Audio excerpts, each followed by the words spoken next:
If there is a country in the East African community that has actually accepted all East Africans to work and to move freely, there's no country in South Sudan. I'm actually telling you this one without fear of contradictions. If you go, you look all over Kenya, South Sudanese are not doing business. Actually, maybe except with the millionaires who can be able to afford that. This is the reality.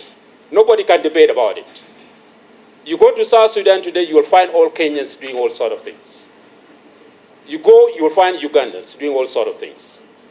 There's no discrimination where they come from. After becoming the sixth partner state to the East African Community on the 1st of October 2016, the country was to continue with the national process of incorporating the provision of the treaty into national laws within 12 months as stipulated in Article 8, Clause 2 of the East African Treaty. That as the member of council who is here comes up to answer these issues, he should give us a definite date.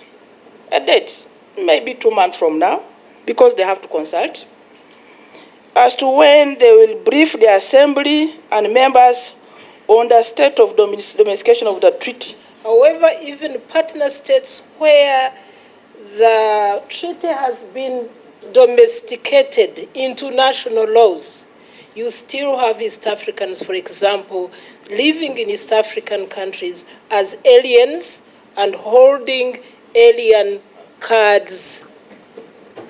I am surprised.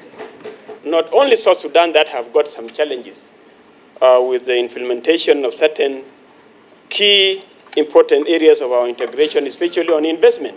They need to be assessing, for the council to assess the standard minimum of people to start to do business in East African community. With the growing need for possible federation as DRC and Somalia comes on board, the East African legislators say activities of the community in the territories of South Sudan are still illegal and unsupported by the national laws, thus a call for a way forward. South Sudan has not domesticated the treaty, and therefore any other East African law does not apply at the territory of South Sudan. So with that, the best to do is for us to make sure that the treaty is domesticated by having it passed by the council as well as the Transitional National Legislative Assembly, for us to have the legal basis under which we can say don't register. Although South Sudan agreed to waive an immigration visa fee for the East Africans from all the partner states, Honorable Dr. Wada Jeremiah calls on the East African Community Council ministers to ensure funds are allocated to assist South Sudan domesticate the East African Community Treaty. But Right Honorable Speaker, as I said, the trainings offered by the Council of Ministers through the Secretariat to the Republic of South Sudan were really very minimum. The budget was only allocated in the year 2018-2019, Right Honorable Speaker. The trainings were very short, less than 1 to 2 days. South Sudan has remained reserved in the full implementation of other provisions of the treaty on fear of risking home security on drug trafficking, transnational crimes, and extreme threats and attacks, among others.